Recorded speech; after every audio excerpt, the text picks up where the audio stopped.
Welcome to The Explainer. Today, we're taking on a truly monumental piece of ancient literature. We are diving right into the dense, historically complex, and honestly, highly poetic first 42 chapters of the book of Isaiah. It's this massive text where raw geopolitical history just collides with some of the most soaring poetry you'll ever read. So let's unpack this incredible arc together, taking us all the way from total societal ruin to a really stunning vision of ultimate redemption. All right, let's just dive right in with this incredibly powerful opening text. Right off the bat, you realize this isn't just some local, everyday dispute. It establishes this sweeping, cosmic scale. The author is literally calling the very heavens and the earth as witnesses to a massive indictment against the nation of Judah and the city of Jerusalem. And the way it's framed as this heartbreaking betrayal, like a parent raising children, pouring everything into them, only to have them turn their backs entirely.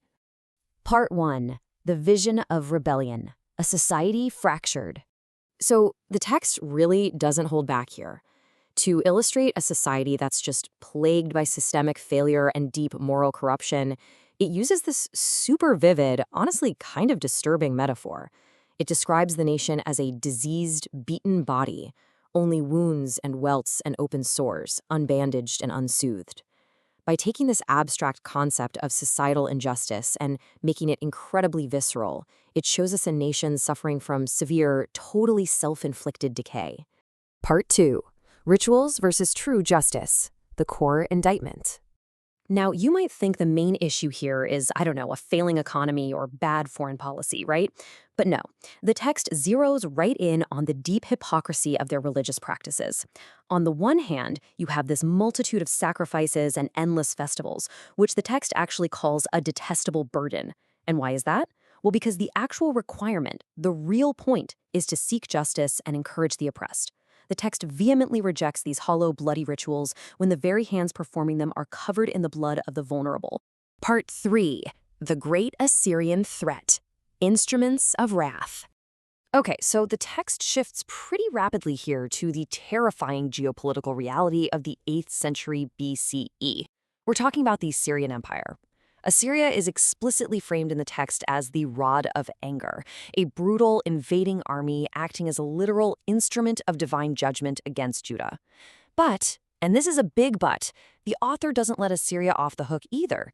Because of their own willful pride and just relentless aggression, the text makes it clear that this flawed tool will eventually face judgment and be broken too. Part 4. The Day of Reckoning, Judgment on the Nations. This theme of judgment really starts to build to an apocalyptic fever pitch. We read about the stars dissolving and the sky rolling up like a scroll. And this judgment, it crosses all borders, from Babylon and Moab to Damascus, Egypt, and Tyre.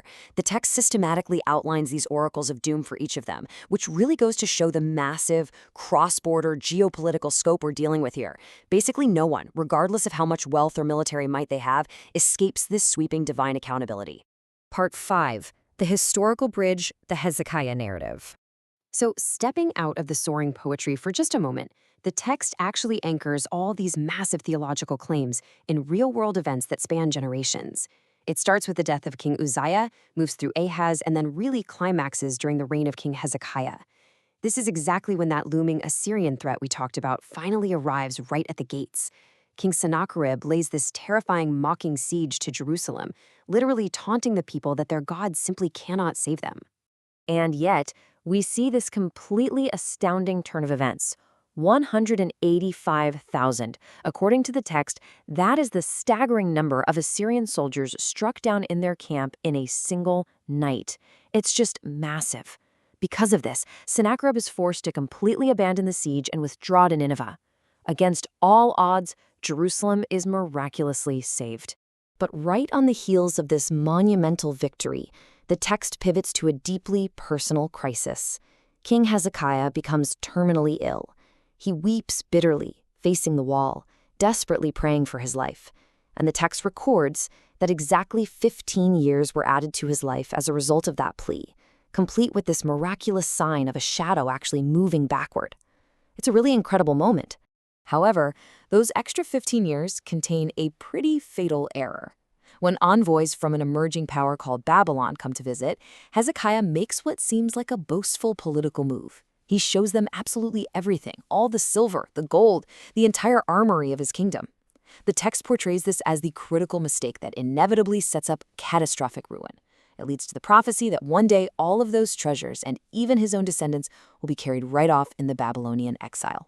So, after 39 chapters of relentless judgment, serious geopolitical turmoil, and the looming promise of exile, is destruction really the final word here? I mean, are the open sores and the burned cities the end of the story? Part 6. Comfort and Eternal Hope. A Vision of Restoration. Well, the answer provided marks one of the most dramatic thematic pivots you'll find in ancient literature. The tone shifts entirely, moving away from devastation to this beautiful promise of profound peace. Central to all of this is the root of Jesse, or the branch. It's this metaphorical promise of a future, completely righteous ruler who will emerge from the seemingly dead stump of King David's lineage. The text promises that this figure will strike the earth with righteousness, fiercely defend the poor, and usher in an era where harm and destruction are just completely eliminated. To describe this piece, the text uses some wonderfully surreal and incredibly memorable visual imagery. The whole predator and prey dynamic, completely dismantled. The wolf lives with the lamb, the leopard lies down with the goat, the lion eats straw like the calf. It paints a picture of a radically reordered creation, where natural enemies literally lie down together, completely unharmed, and are led by a little child. It's just a stunning contrast. And this promise piece is anchored in a very deep contrast between the human and the divine. Think about it. All humanity, even terrifying, massive empires like Assyria and Babylon, the text says they are ultimately just like fading grass and falling flowers. They just wither away when the wind blows. But in stark contrast to that, the divine promises, the word of God, stand forever. The fragile, temporary nature of human power is absolutely nothing compared to the permanent, eternal nature of this hope.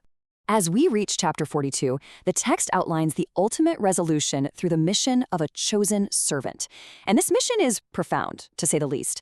It's to bring justice to the nations, be a light to the entire world, open blind eyes, and free captives from dark dungeons. And remarkably, the text says he will do all of this gently, without breaking a bruised reed or snuffing out a smoldering wick. It's this beautiful promise of universal justice brought about through quiet, enduring faithfulness. So, we've traced an incredible arc today. We started with a fractured, diseased society consumed by empty rituals, navigated through terrifying geopolitical destruction, and finally arrived at a promise of ultimate comfort and universal justice. Which brings us to a really important question. Do these ancient hopes for justice and a peaceable kingdom still resonate with us today? The text leaves us with this iconic, uplifting reminder of the strength promised to those who hold on to hope. They will soar on wings like eagles. They will run and not grow weary. They will walk and not be faint. The first 42 chapters of Isaiah truly are a monumental journey from darkness into light. So what do you think? Do those ancient hopes still resonate?